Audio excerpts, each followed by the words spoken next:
வாங்க இந்த அருமையான 3 டிஷ் எப்படி பண்றதுன்னு பார்க்கலாம். வெந்தய புளிக்குழம்பு, காணப்பயிர் துவையல், காணப்பயிர் சட்னி எப்படி பண்ணலாங்கிறத பார்க்கலாம். வாங்க ஆர் மஞ்சுளாஸ் கிச்சனுக்குள்ள போலாம்.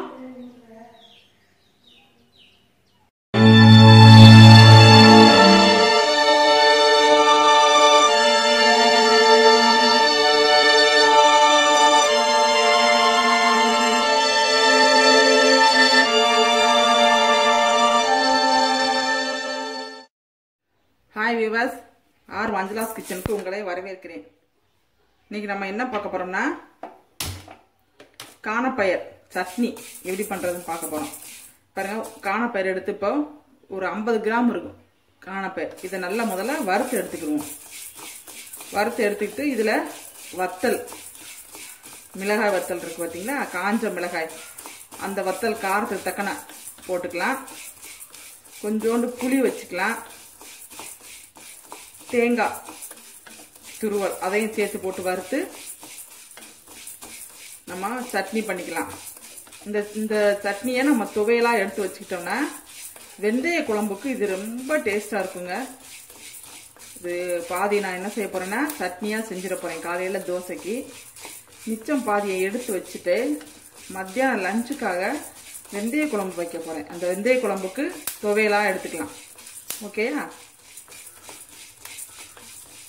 இப்போ இது நல்லா கொஞ்சம் வறுபடட்டும். இப்போ நம்மளுக்கு நல்லா வாசம் வந்துருச்சு, காணப்பயிரோட வாசம் பாருங்க, நல்லா வறுபட்டுருச்சு. இப்போ இதை இறக்கிடலாம்.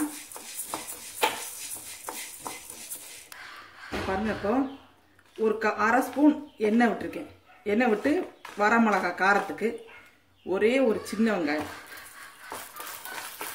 இதை கொஞ்சம் நல்லா வறுத்துக்கலாம். சின்ன வெங்காயம் வந்து ஒரு சும்மா ஒரு மணத்துக்கு, ஒரு டேஸ்ட்டுக்காக போடுறேன்.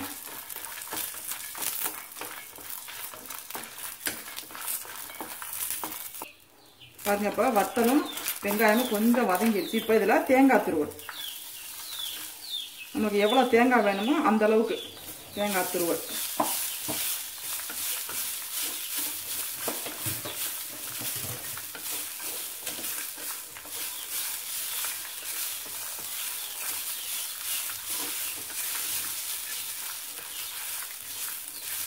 இது கொஞ்சம் நல்லா வறுபடட்டும்.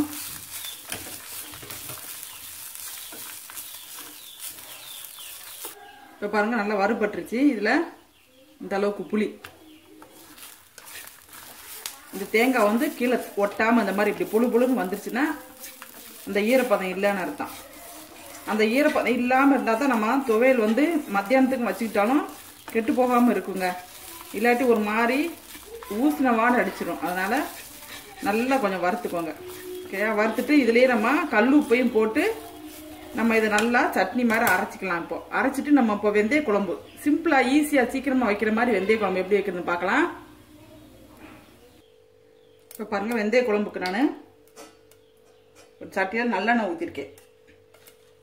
இதுக்கு நல்லெண்ணெய் தான் ஊற்றணும், அப்போதான் நல்லா டேஸ்ட் இருக்கும். கடுகு, அரை ஸ்பூன் சீரகம், 1 ஸ்பூன் வெந்தயம். வெந்தய குழம்பு கொஞ்சம் வெந்தயம் ஜாஸ்தியாக போட்டால் தான் நல்லாயிருக்கும். அதனால் 1 ஸ்பூன் வெந்தயம். வெந்தயம் வந்து நம்ம முழுசாக தான் போடுறோம், அதனால் கருகாது, கசக்காது, தைரியமாக போடலாம்.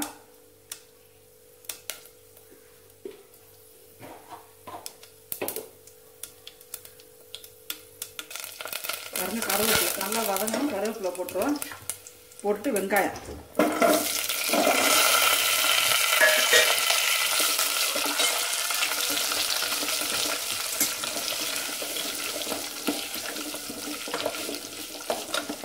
வெங்காயம் கொஞ்சம் நல்லா வதங்கட்டும்.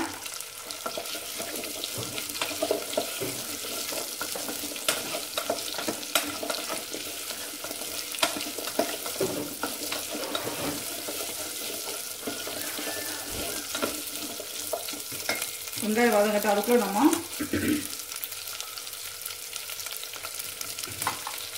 இதுக்கு மசாலா அரைச்சிடலாம்.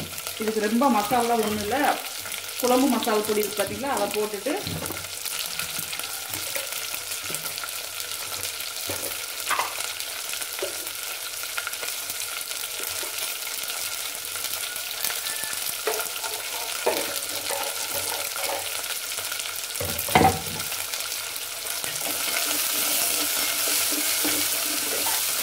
பாருங்க குழம்பு மசாலா தூளும் கொஞ்சோண்டு தேங்காய் இதை அப்படி நம்ம பேஸ்ட் அரைச்சிக்கலாம். இதில் ஒரு அரை ஸ்பூன் பொட்டுக்கடலை அவ்வளோதான் அரைச்சிக்கலாம். பாருங்க வெங்காயம் நல்லா வதங்கிட்டு பாருங்க. இப்போ நம்ம மசாலா ஊற்றிக்கலாம்.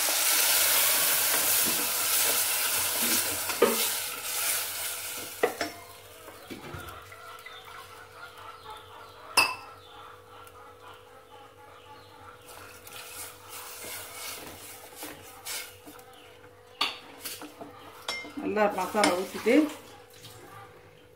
கொஞ்சம் மஞ்சள் தூள், எவ்வளோ தண்ணி வேணுமோ நீங்கள் அந்த அளவுக்கு தண்ணி ஊற்றிக்கலாம். இந்த அளவுக்கு தண்ணி இருக்கட்டும். ஏன்னா நம்ம தேங்காவும் பொட்டுக்கடலை ஒரு ஸ்பூன் போட்டிருக்கோம், திக்காகும். அதனால இது நல்லா கொதிக்கட்டும். இப்போ பாருங்க நல்லா கொதி வந்துருச்சு. இப்போ நம்ம புளி தண்ணி ஊற்றிடலாம்.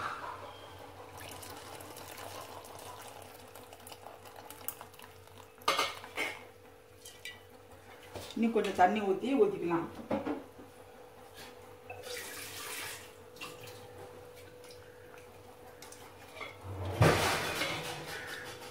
இது வேற ஒண்ணுமே பண்ண வேண்டாம், அவ்வளவுதான் முடிஞ்சு. இது நல்லா கொதிக்கவும், நல்லா கொதிச்சு முக்கால் பதமா வத்திரும். நம்ம தண்ணி இப்போ வச்சிருக்கிறதுக்கு முக்கால் தண்ணி வத்திரும். வத்திரோம்னா நம்ம அப்படி நல்லெண்ணெய் மேல் டாப்ல ஊற்றி ஆஃப் பண்ணிட வேண்டியதான். இது நல்லா கொதிக்கட்டும். இப்போ பாருங்க நம்மளுக்கு குழம்பு ரெடி ஆயிடுச்சுங்க.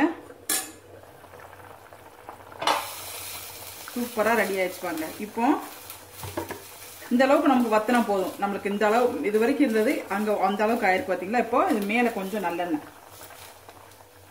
அவ்வளவுதான். இந்த நல்லெண்ணெய் ஊத்துறது பிடிக்கலன்னா நீங்க ஊத்த வேண்டாம். பிடிக்கிறவங்களுக்கு மட்டும் சாப்பாட்டுல ஊத்தி சாப்பிடும்போது நல்லெண்ணெய் ஊத்தி சாப்பிட்டுக்கோங்க. ரெண்டுமே ஒண்ணுதான். இப்போ இதுவும் ரெடி ஆயிடுச்சு. நம்மளுக்கு துவையலும் ரெடி ஆயிடுச்சு பாருங்க. பாத்தீங்களா துவையல் அதுவும் ரெடி ஆயிடுச்சு. காணப்பயிர் துவையல், காணப்பயிர் சட்னி, மூணுமே நமக்கு ரெடி ஆயிடுச்சுங்க.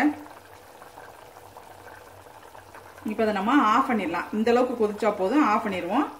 மல்லி இலை எதுவுமே போட வேண்டாங்க. மல்லி இலைலாம் போடக்கூடாது, நல்லா இருக்காது.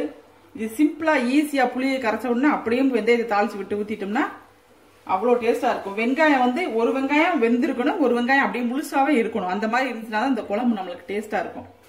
இப்ப பாருங்க, நமக்கு சூப்பரான காணப்பயிர் துவையல், காணப்பயிர் சட்னி, வெந்தய புளிக்குழம்பு, அருமையான வெந்தய புளிக்குழம்பு. இப்போ இது வந்து நம்ம தோசைக்கு ஊத்திக்கலாம், நல்லா டேஸ்டா இருக்கும். வெங்காயம் பாத்தீங்களா, ஒரு சில வெங்காயம் இந்த வரைக்கும் இப்படி இருக்கணும். வெங்காயத்தோடு இருந்தா தான் நம்மளுக்கு நல்லா டேஸ்டா இருக்கும். இப்போ தோசைக்கு ஊத்திக்கலாம். இதையும் ஊற்றி நம்ம சட்னியும் ஊற்றிக்கலாம். சூப்பராக இருக்கும். வாங்க எங்கள் வீட்டுக்கு சாப்பிட எல்லாரும். இந்த வீடியோஸ் நீங்கள் பாருங்கள். உங்களுக்கு பிடிச்சிருந்ததுன்னா லைக் பண்ணுங்கள், ஷேர் பண்ணுங்கள், சப்ஸ்கிரைப் பண்ணுங்கள். தேங்க்யூ, பாய்.